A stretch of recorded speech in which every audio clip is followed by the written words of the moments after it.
Pada video berikut ini, kita akan membahas mengenai mengelola kartu persediaan.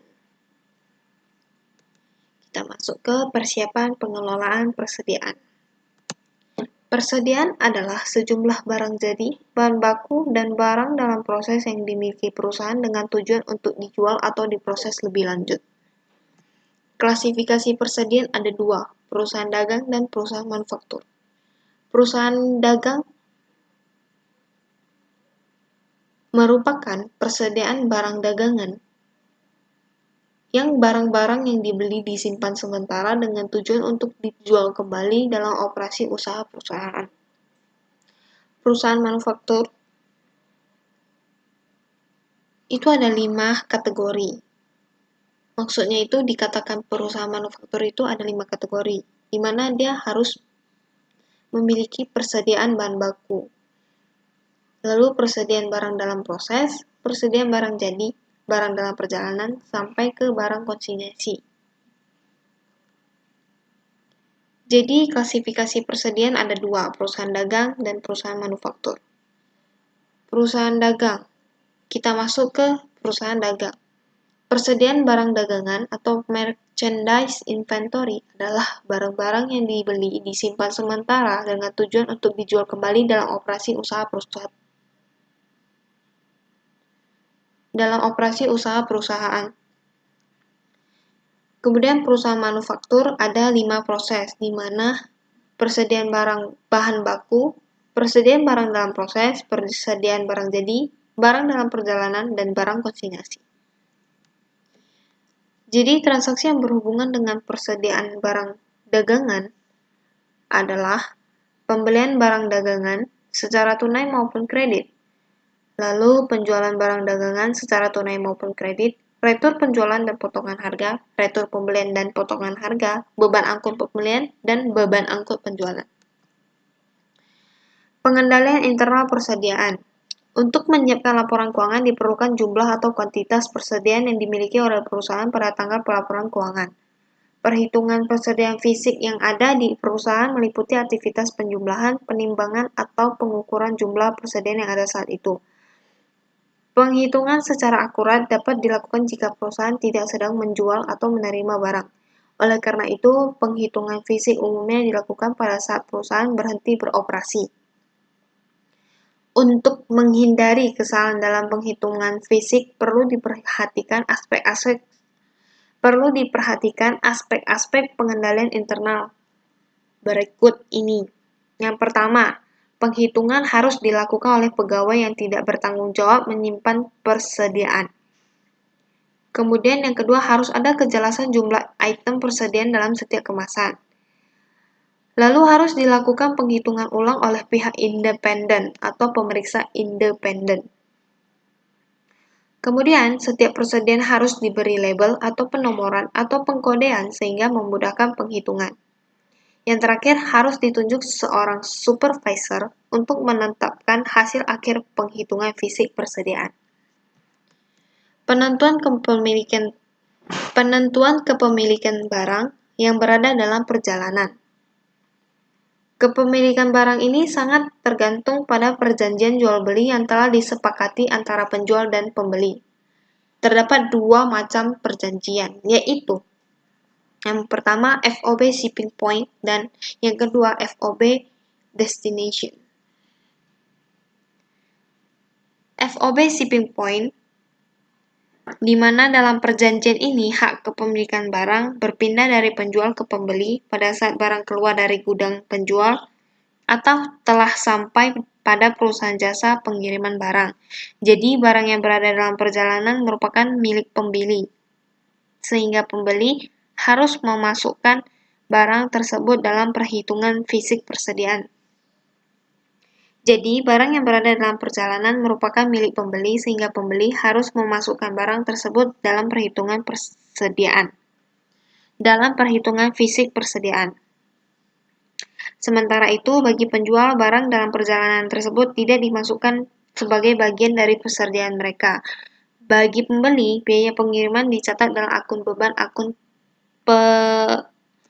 dicatat dalam akun beban angkut pembelian. Kemudian FOB destination, di mana dalam perjanjian ini hak kepemilikan barang berpindah dari penjual ke pembeli pada saat barang sampai di gudang pembeli. Jadi, barang dalam perjalanan merupakan milik penjual, sehingga penjual harus memasukkan barang tersebut dalam perhitungan fisik persediaan. Beban pengiriman barang bagi penjual merupakan beban angkut penjualan. Sebaliknya, bagi pembeli barang dalam perjalanan tersebut tidak boleh diakui sebagai persediaan mereka. Kita masuk ke pencatatan persediaan dengan sistem fisik. Perhitungan fisik persediaan atau stock of name. Pencatatan sistem fisik atau physical system karena perhitungan jumlah dan nilai persediaan hanya akan diketahui pada akhir periode saja untuk penyiapan pembuatan laporan keuangan. Akun persediaan akan diperbaharui nilainya hanya pada akhir periode saja sebelum penyusunan laporan keuangan melalui penghitungan fisik persediaan di gudang. Sistem ini terutama digunakan oleh perusahaan yang menjual produknya berbagai macam, harga satuannya relatif kecil sehingga untuk menghitung harga pokok penjualan per unit sulit dilakukan. Oleh karena itu, HPP dihitung setiap akhir periode setelah barang dihitung secara fisik. Perhitungan fisik persediaan barang dagang atau stock of name dilakukan secara periodik untuk mengetahui kesesuaian antara pencatatan pada persediaan barang dagang dan jumlah fisik di gudang. Waktu pelaksanaan perhitungan fisik persediaan barang dagang dilakukan dengan perhitungan persediaan barang, di mana antara lain adalah yang pertama itu adalah koordinator penghitungan, yang kedua petugas penghitung, yang ketiga petugas pengecek, dan keempat pemegang kartu persediaan, dan yang kelima bagian gudang.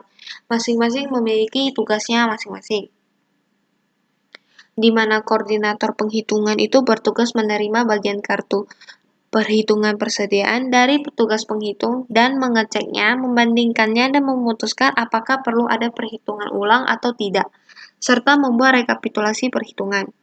Lalu, petugas penghitung bertugas melakukan perhitungan pertama, mengisi kartu perhitungan persediaan bagian pertama dan menyerahkan kepada koordinator perhitungan persediaan. Petugas pengecek bertugas melakukan pengecekan perhitungan dan menyerahkan kepada koordinator. Pemegang kartu persediaan bertugas menyesuaikan data persediaan bila ternyata ada persediaan yang dianggap material antara jumlah persediaan secara fisik dengan yang tercantum dalam kartu persediaan. Bagian gudang bertugas menyesuaikan data persediaan bil. Bagian gudang menyesuaikan data persediaan bila terdapat. Bagian gudang bertugas menyesuaikan data persediaan bila ternyata ada perbedaan persediaan yang dianggap material antara jumlah persediaan secara fisik dengan yang tercantum dalam kartu persediaan. Kemudian, pencatatan persediaan dengan sistem fisik yang kedua itu adalah FIFO.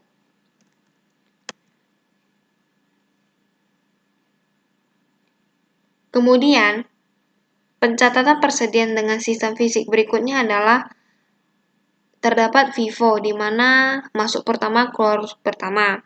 Kemudian ada LIFO, masuk terakhir, keluar pertama. Kemudian ada metode rata-rata sederhana dan juga ada metode rata-rata tertimbang. FIFO, menurut MPKP, barang yang lebih dulu masuk dianggap yang lebih dulu keluar. Jadi nilai persediaan akhir dihitung dengan cara mengalihkan barang yang masih ada dengan harga persatuan. Lalu kalau LIFO kebalikannya, tetapi barang yang masuk terakhir itu merupakan barang yang keluar pertama. Jadi nilai persediaan akhir dihitung dengan cara mengalihkan barang yang masih ada dengan harga persatuan. Sama juga. Lalu metode rata-rata sederhana. Harga rata-rata persatuan barang dihitung dengan cara membagi total harga persatuan setiap transaksi pembelian dengan jumlah transaksi pembelian termasuk persediaan awal periode. Nilai persediaan barang diperoleh dari hasil kali harga rata-rata persatuan barang dengan sisa barang. Kemudian untuk metode rata-rata tertimbang, harga persatuan barang dihitung dengan cara membagi jumlah harga pembelian barang yang tersedia untuk dijual dengan jumlah satuan atau kuantitas. Nilai persediaan akhir periode adalah hasil kali kuantitas persediaan dengan harga rata-rata persatuan. Kita masuk ke contoh soal. Berikut adalah data persediaan barang X pada UD bersama Jaya pada bulan Oktober 2020. Tanggal 1 Oktober ada persediaan awal 10.000 kilo dengan harga 2.000 per kilo. Lalu tanggal 5 sampai dengan tanggal 28 ada pembelian sesuai dengan kuantitas masing-masing dan harga masing-masing. Jadi barang yang tersedia untuk dijual bulan Oktober 2020 adalah 113.000 kilo.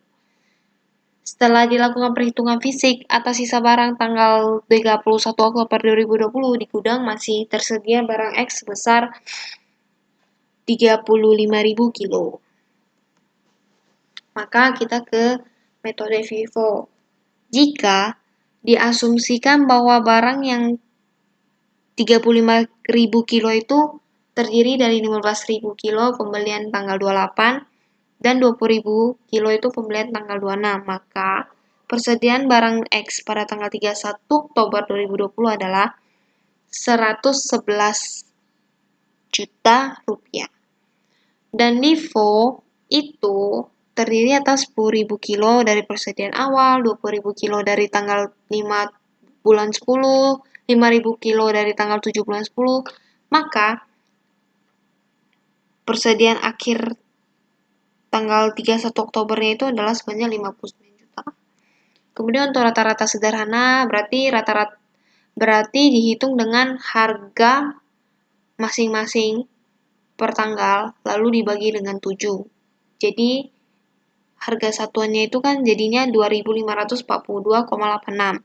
Nah, itu yang dikali dengan sisa barang tersebut. Maka totalnya 89.100 rupiah. Kemudian untuk rata-rata tertimbang dia hitung dengan jumlah dari semuanya. Maksudnya itu dari barang yang tersedia untuk dijual 113.000 kilo, dia pakai harga ini. Dia pakai total harga barang untuk sisa barang tersebut. Dia pakai total harga dari barang tersedia tersebut. Makanya dapatlah harga rata-rata per kilonya itu 2.518,57 rupiah. Maka persediaan akhirnya tinggal dikali 35.000, yaitu 88.149.950 rupiah. Kemudian kita masuk ke pencatatan persediaan dengan sistem fisik menggunakan metode identifikasi khusus. Cara ini merupakan perlakuan yang sesuai bagi barang yang dipisahkan untuk proyek khusus, baik yang dibeli maupun yang dihasilkan. Jika setiap barang yang dibeli dapat diberi label, tanggal pembelian, dan harga pokoknya, toko dengan mudah dapat mengidentifikasi dan menentukan biaya barang yang telah dijual. Jika perusahaan menerapkan metode tersebut untuk setiap persediaan yang dibeli, perusahaan menerapkan metode identifikasi khusus. Jadi, setiap barang mempunyai identitas harga pokoknya sesuai dengan tanggal pembeliannya. Ciri metode identifikasi khusus ini adalah aliran biaya atau harga pokok barang sama dengan aliran fisik barang yang dibeli. Contoh soalnya menggunakan soal yang tadi. Jadi, jawabannya itu setelah dilakukan perhitungan fisik atas sisa barang pada tanggal 21 Oktober 2020, di gudang kan masih ada tersedia 35.000 kilo. Dan barang tersedia tersebut diidentifikasi dari tanda pengenal khususnya. Ternyata sisa barang tersebut berasal dari kelompok persediaan awal bulan Oktober dan pembelian tanggal 12 dan 26.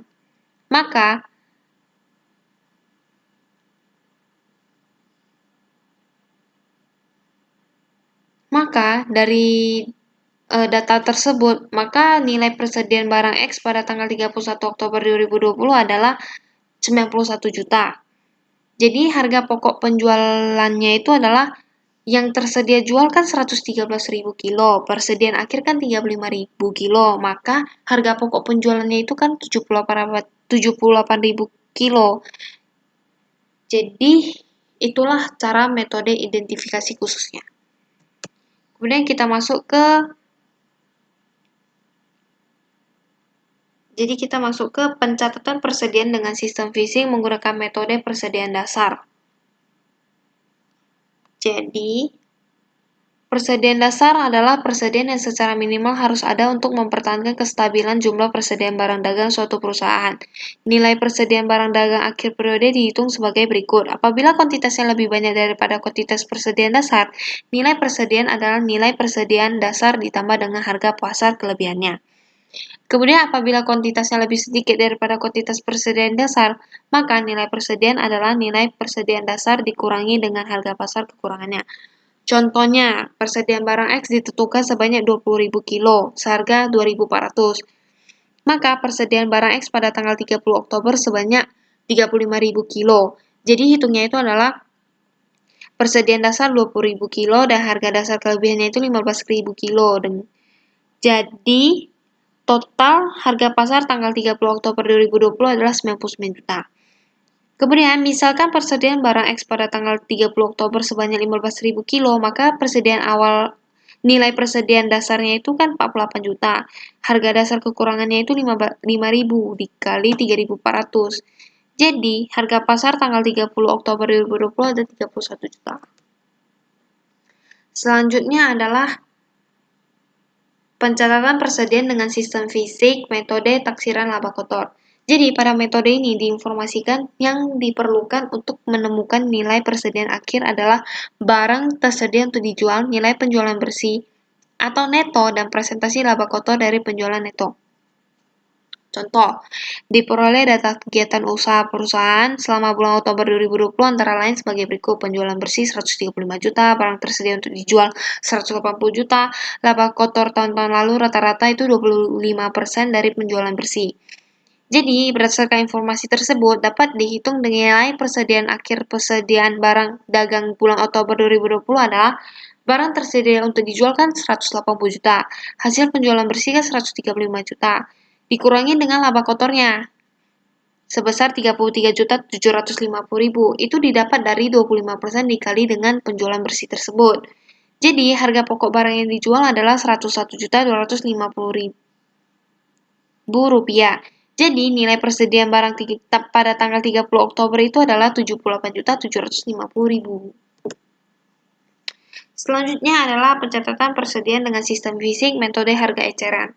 Metode ini banyak digunakan oleh perusahaan-perusahaan yang berlangsung melayani konsumen, seperti toko atau supermarket. Data yang diperlukan untuk menentukan nilai persediaan akhir adalah harga jual seluruh barang menurut harga eceran dan hasil penjualan yang telah terjadi. Contohnya, seperti pada slide, bisa dilihat ya. Jadi, harga pokok persediaan barang pada tanggal 31 Oktober adalah harga ecerannya itu 4 juta. Rasio harga pokok persediaan barang untuk dijual dan taksiran harga jual. Seluruh barang menurut eceran adalah 12 juta dibagi 15 juta dikali 100% sama dengan berarti 80%. Kemudian harga pokok persediaan barang akhir periode itu 80% itu dikali 4 juta. Jadi 3.200.000. Maka harga pokok penjualan 12 juta dikurang 3.200.000 adalah 8 juta. Itulah HPP-nya. Kita masuk ke pencatatan persediaan dengan sistem perpetual. Penilaian persediaan akhir. Jadi, terdapat 3 cara untuk menilai persediaan akhir dalam metode sistem perpetual. Di mana yang pertama itu adalah FIFO, yang kedua LIFO, dan yang ketiga itu metode rata-rata bergerak. Sama aja sih kayak yang tadi FIFO, LIFO, yang berbeda itu adalah rata-rata bergerak.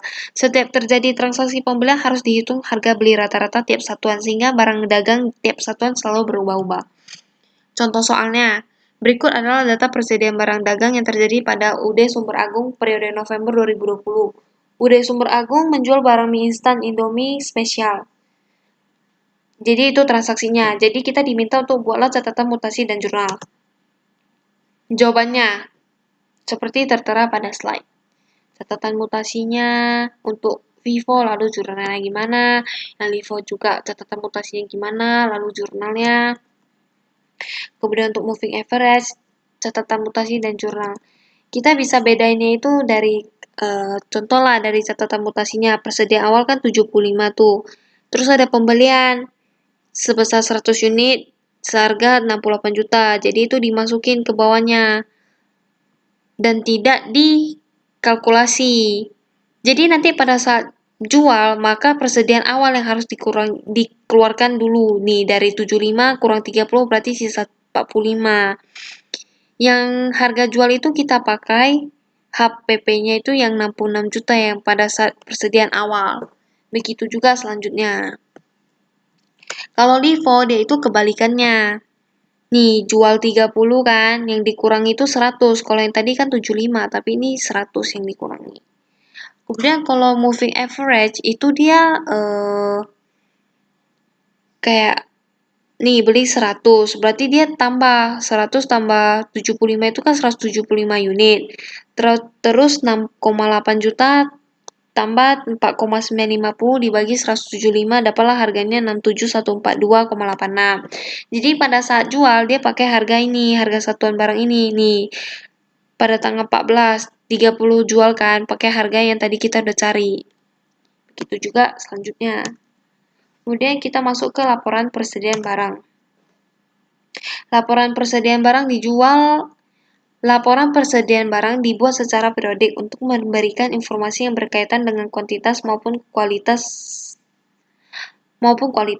Walaupun dalam pencatatan persediaan barang dagang dilakukan secara perpetual, mutasi persediaan sudah dapat diidentifikasi. Pembuatan laporan persediaan barang dagang merupakan intisari dari kartu persediaan barang dagang, karena dalam laporan ini memuat berbagai jenis persediaan barang dagang beserta informasi saldo awal, mutasi persediaan, dan saldo akhir persediaan.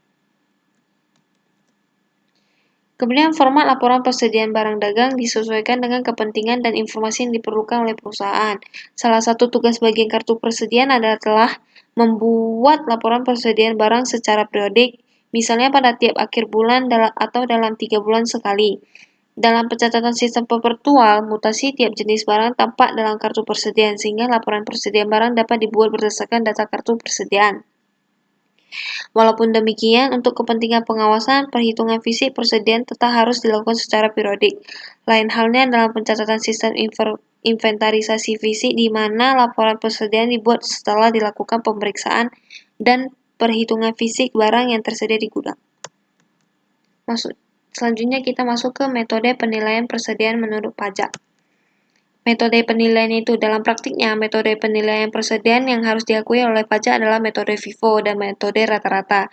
Jadi jika perusahaan menggunakan metode selain FIFO atau rata-rata, maka dalam menghitung besarnya pajak penghasilan terutang, akhir tahun harus dilakukan koreksi fiskal. Sekian dari penjelasan mengenai mengelola kartu persediaan. Terima kasih.